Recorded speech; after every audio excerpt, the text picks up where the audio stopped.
Welcome back to the Top Notch Documentaries YouTube channel. Mileage is an unforgettable theme in the Israel Keys case. It was the main focus of his MO, and over his 14-year killing spree, Israel ventured all across the United States and crossed borders into foreign countries. Mileage is an important theme in his life, and today's video will be looking into it. Hope you enjoy. Many people love to travel. Travelling is said to broaden the mind, and you can learn and experience much from doing it. Many people find it exciting and liberating. The freedom coming from the lack of confinement to a certain location or to people that you know. No longer having to present a false face to the people who you interact with daily, your whole perspective can change in just a short amount of time. Israel looked at travel in the same way. His perspective revolved around using travel to separate his two lives. It was exciting and liberating for him. He craved this freedom that travelling provided. The further he travelled, the higher the mileage that he added to his record. He was free of responsibility, and his accountability, as he put it, was mostly low. By the time that his active spree was coming to an end in society, he had put thousands of miles on his rental cars and had never lived in an area for more than 6 years. He was planning on living a more nomadic existence, and this speaks volumes to the joy that travelling brought him. Like following his crimes, he could instantly leave everything behind and not care about the consequences. I got the impression that for him, remaining in an area for years on end was boring. He needed constant visual stimulation, and by travelling his needs were met. Much like in his relationships, being around the same people every day tends to lead to slip-ups. In revealing personality traits, we become vulnerable and make errors. Israel had a lot to lose when it came to accidentally revealing traits that he wanted to keep secret.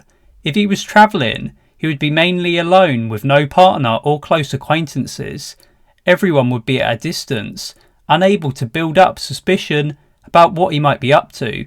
His hidden activities could remain undisclosed. Many other serial killers feel the same way in terms of needing visual stimulation and struggling to maintain a fake facade, but these are topics for another video. When Israel visited other countries, it is difficult to tell what his motivations truly were. Was he going with the normal mindset of enjoying a new environment, to learn and have fun? Or was he looking to branch out when it came to hunting for victims abroad? I'm sure that it's a mix of both. When an opportunity presented itself in a foreign land, he'd have no problem seizing it, and that goes for trying new food or taking someone. It's tough to tell whether his infamous "Canadians don't count" comment is his way of tormenting the investigators. He certainly got a kick out of tormenting people and was a fan of dark humour. But since he travelled through Canada on many occasions, opportunities for victims must have presented themselves. During his stint in the army, travelling actually changed Israel's perspective. He saw the differences between the Middle East and America. Israel viewed Americans as lazy and believed that many Americans operated from a consumeristic mind state. He hated the common worshipping of celebrities that American society values and viewed himself as being superior to the average American. As a result, he ended up getting into online comments with Americans trying to stick up for those who he believed were being victimised and offended.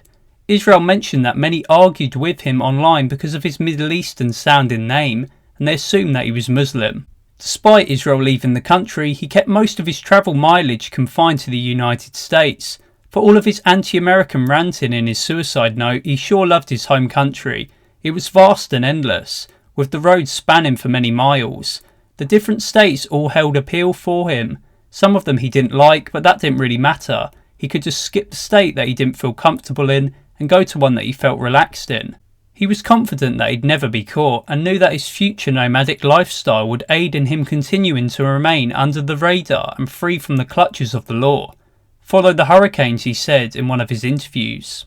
Never be situated in an area for a long period of time and you're free to leave whenever you want. This would have put Israel in full control. He wouldn't have to deal with the responsibility of raising his child or commit to a partner. His life was for him and everything else could be kept to a bare minimum. I imagine that'd be cheaper as well. Why bother flying anywhere and being on record when you can drive everywhere without a trace of you ever being on paper? It sounds ideal for a serial killer hiding behind the profession of a travelling contractor. Israel knew that travelling would keep him out of prison. Never staying in a community for too long will never make you stand out as a potential suspect. For Israel, going to prison for life was not a good outcome. No serial killer wants to be caught after all. Prison would strip his freedom from him in an instant, and the only mileage would be from him moving from prison to prison year after year. There'd be no visual stimulation from the scenery of the open road, only on prison bus trips. And the bleak concrete walls and past memories would be his dull reality. All he'd be able to do is relive past events. It's not like he'd get many kicks from being incarcerated. This was proven right when he made the comment, "There's not many kicks in 24-hour lockdown." In conclusion, Israel loved putting mileage on his rental vehicles, and travelling presented him with the opportunity to gain complete freedom.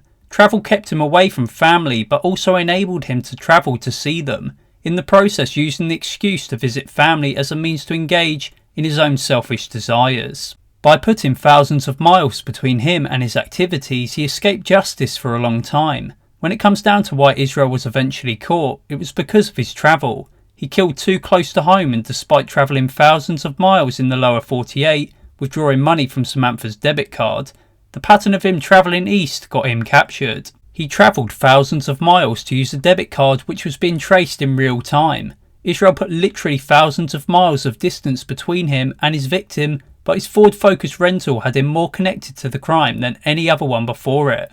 This has been the Israel Keys video on the theme of mileage. As always, thank you for watching.